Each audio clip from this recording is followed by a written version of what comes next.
subjek tasawuf, iaitulah berkaitan dengan sabar. Bila kita sebut tentang berkaitan dengan sabar, para hadirin sekalian, ia tentu sekali berkait rapat dengan bulan Ramadan Al-Mubarak. Kerana sabarlah kita bertahan untuk berpuasa hingga saat ini. Kerana sabarlah kita mentaati perintah Allah Subhanahu wa taala. Kerana sabarlah kita meninggalkan segala larangan Allah. Kerana sabarlah kita hadir ke masjid kita ini untuk kita bersolat berjamaah, solat fardu zuhur pada hari ini. Kata orang bijak pandai, sabar ini mudah diungkap, tapi susah nak dibuat. Ada orang boleh menyebut, sabarlah atas apa yang telah terjadi.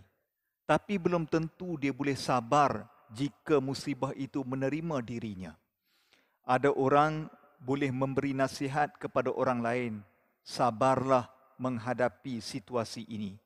Tapi sekiranya dia menghadapi situasi tersebut, belum tentu dia mempunyai kesabaran seumpama itu. Benarlah kata bijak pandai, sabar itu mudah diungkap, tapi susah nak dibuat. Oleh kerana itu, di dalam Al-Quran, Allah Subhanahu wa taala menyebutkan di dalam surah Al-Baqarah bahawa mintalah pertolongan dengan Allah Subhanahu wa taala dengan salat dan sabar. Dengan sabar dan salat. Allah Subhanahu wa taala menyusun bahawa mintalah pertolongan daripada Allah Subhanahu wa taala ini dengan sabar dan salat. Tidak ada kebetulan dalam menyusun ayat Al-Quran. Allah menggandingkan perkataan sabar dengan satu perintah yang sangat istimewa, iaitulah salat. Yang sebagaimana kita sedia maklum, bahawa salat ini adalah satu perintah yang istimewa yang Allah Subhanahu wa taala turunkan kepada Nabi Muhammad sallallahu alaihi wasallam tanpa perantara, terus diberikan di dalam peristiwa Isra' dan Mi'raj. Begitulah hebatnya perkataan perkataan sabar ini yang Allah Subhanahu wa taala gandingkan di dalam perkataan salat. Oleh kerana itu, para hadirin sekalian, apabila kita menghadapi ujian, musibah ataupun apa-apa cubaan dan cabaran daripada Allah Subhanahu wa taala, sama ada ia berkaitan dengan hal dunia maupun berkaitan dengan hal akhirat, maka Allah menyebutkan, mintalah pertolongan kepada Allah Subhanahu wa taala dengan sabar dan juga salat. Namun para hadirin yang dirahmati Allah Subhanahu wa taala, pada tengah hari ini saya suka untuk mengungkapkan satu perspektif lain berkaitan dengan sabar yang Allah Subhanahu wa taala sebutkan dalam surah Ar-Ra'd ayat 24. Allah menyebutkan, A'udzu billahi minasyaitonir rajim. Salamun alaikum bima sabartum fa ni'ma uqbad dar. Allah Taala menyebut, damailah, sejahteralah, bahagialah, tenanglah ke atas kamu terhadap apa yang telah kamu sabar, apa yang telah kamu tempuh dengan penuh kesabaran. Allah Subhanahu wa taala menyebut salam, damailah, tenanglah, amanlah orang-orang yang bersabar.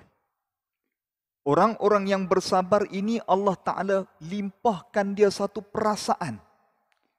Yang Allah Ta'ala simpulkan perasaan itu dengan perkataan salam, sejahtera, damailah, tenanglah, tabahlah. Sebab itu kita tengok apabila kita sebut perkataan Assalamualaikum, Allah Ta'ala mengajar kita untuk kita memulakan percakapan dengan menyebut salam, damai, tenang, sejahtera. Dan Allah Ta'ala gandingkan salam itu dengan warahmatullah, rahmat Allah Subhanahu wa Ta'ala, dan wabarakatuh, dan keberkatan Allah Subhanahu wa Ta'ala.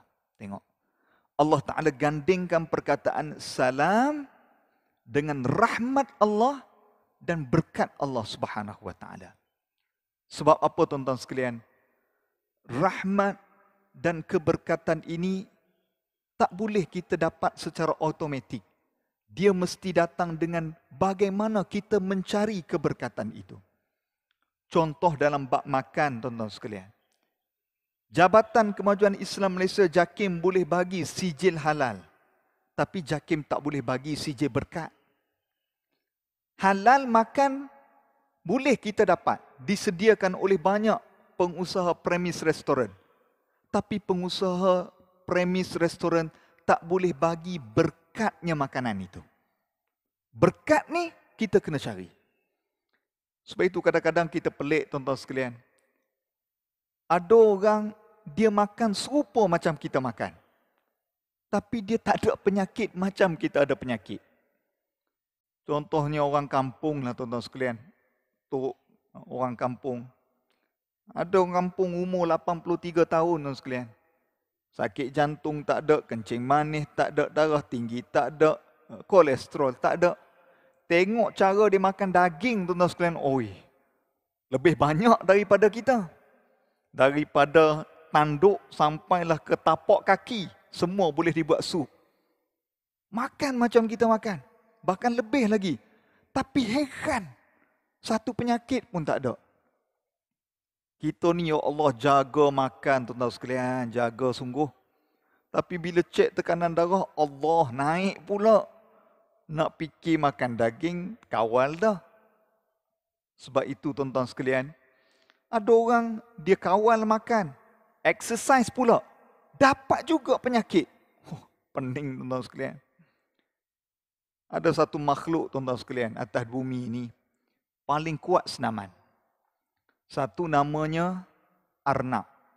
Hari-hari melompat tuan-tuan sekalian. Hari-hari melompat. Tapi tuan-tuan tahu jangka hayat Arnab berapa tahun? Tak lama, 9 tahun je mati. Ada satu makhluk ni jogging tak berhenti. Berlari kerja dia. Nama dia kuda. Tapi jangka hayat kuda pun tak lama. 25 tahun, mati. Ada satu makhluk lagi tuan-tuan sekalian. Berjalan pun malah. Duduk, jalan 2-3 tapak, duduk. Jalan 2-3 tapak, rehat. Nama dia kura-kura. Tapi tuan-tuan tahu jangka hayat kura-kura berapa? 150 tahun. Akhirnya apa tuan-tuan sekalian? Makan ini dia ada beza. Di antara makan dan juga mengketa darah. Sebab itu ahli dalam bidang haiwan ni, zoologi ni tuan sekalian. Dia kalau dia buat kajian tentang kura-kura ni, kura-kura kalau ada sebesar rostrum ini, kalau dia mati, tengok darah dia tak sampai pun segelas tuan sekalian. Rupanya kura-kura ni kurang makan. Sebab tu jangka hayat dia panjang. Sebab tu darah ini dikaitkan dengan makan. Makan dan beza mengketa darah. Jadi kena jaga makan juga tuan sekalian. Tapi diajar dalam agama, apa dia? Cari keberkatan dalam makanan. Dengan apa? Baca doa. Sebab itu doa mula dengan Allahumma barik lana. Berkatilah kami apa yang kami makan. Begitu juga dengan rumah tangga. Jabatan agama boleh bagi sijil nikah. Tapi jabatan agama tak boleh bagi sijil berkat perkahwinan. Berkat ni kita kena cari. Kita tengok orang dulu-dulu berkat perkahwinannya. Kena jaga semua aspek. Hari ini tuan-tuan sekalian, perkahwinannya mewah. Pagi menikah, petang bertingkah. Pagi menikah, petang berbala. Paginya berkompang-kompang, petangnya berlempang-lempang. Macam-macam tuan sekalian. Sebab apa? Kurang keberkatan.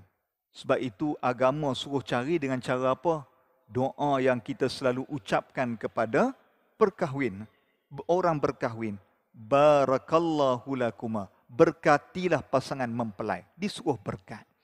Sebab itu bagaimana Allah Ta'ala menggabungkan perkataan salam dengan rahmat dan keberkatan Allah Subhanahu Wa Ta'ala.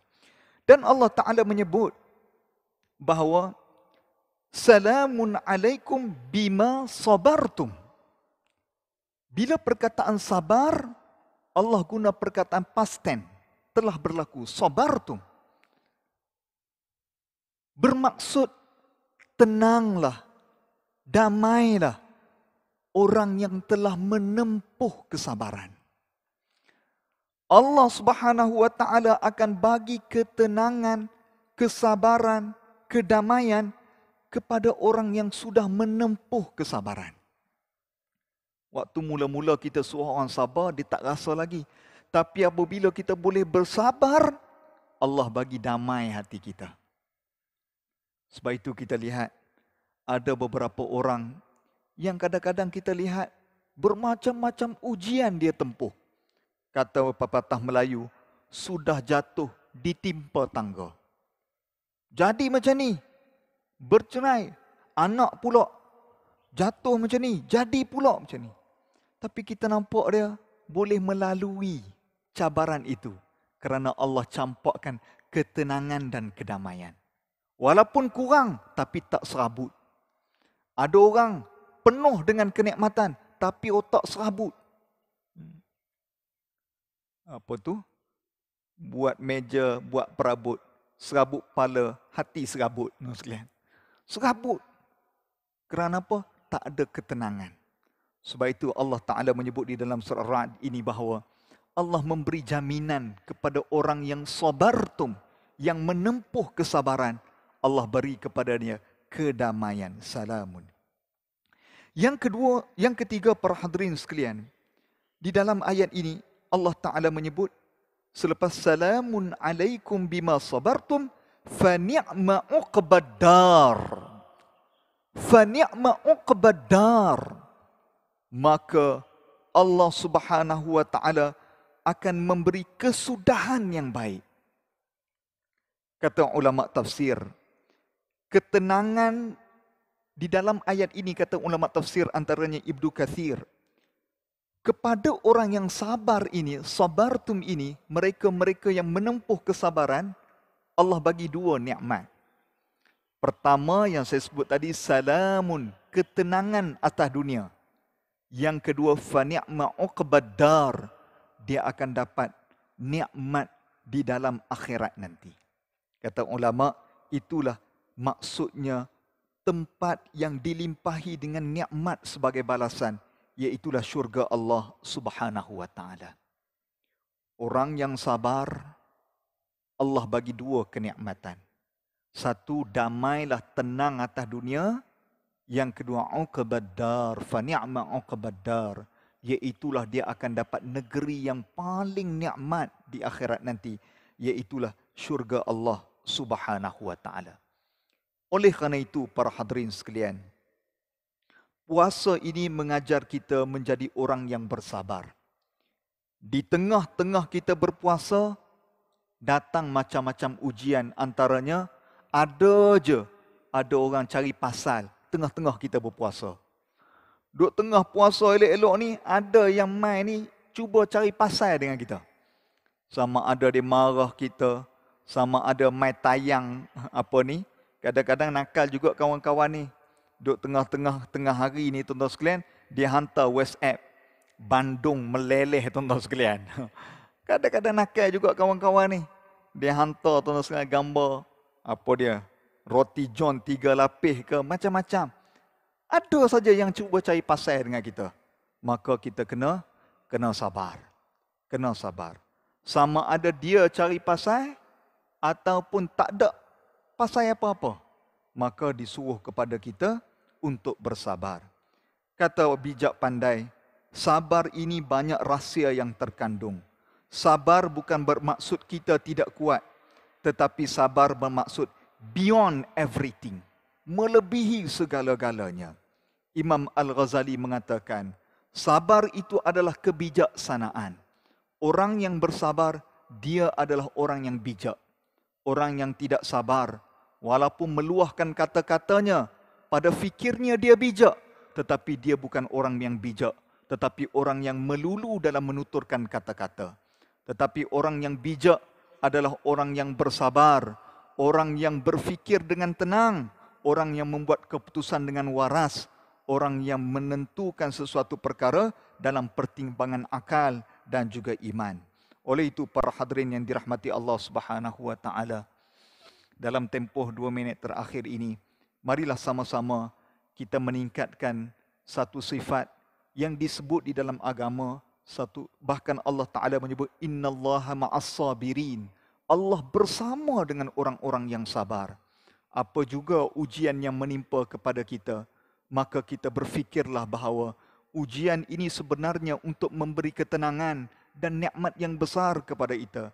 Dan berfikirlah bahawa sesungguhnya Allah bersama dengan orang-orang yang sabar. Mudah-mudahan 2 ayat Al-Quran yang telah saya kongsikan ini, satu daripada surah Al-Baqarah, yang kedua daripada surah Ar-Ra'd ayat 24 ini, mudah-mudahan memberi manfaat dan juga memberi kebaikan kepada kita dalam kita menjalani ibadah puasa di dalam bulan Ramadan Al-Mubarak ini. Kita ucapkan terima kasih kepada pihak Masjid Tuanku Mizan di atas penganjuran kuliah sebelum kita menunaikan solat fardu zuhur secara berjamaah, dan kita doakan mudah-mudahan Allah Subhanahu wa taala memberi ketetapan kepada hati kita, kekuatan jiwa dan fizikal kita untuk mengharungi baki 20 hari lagi Ramadan dengan penuh keimanan dan ketakwaan kepada Allah, dan mudah-mudahan kita akan menggapai pintu salah satu syurga, iaitulah pintu Ar-Rayyan yang dijanjikan oleh Allah Subhanahu wa taala. Sekadar itu tazkirah ringkas yang dapat saya sampaikan. Mohon maaf atas kekurangan dalam penyampaian ini. Kita akhiri dengan aqulu qawli hadza wa astaghfirullahal azim li wa lakum. Wassalamu alaikum warahmatullahi wabarakatuh.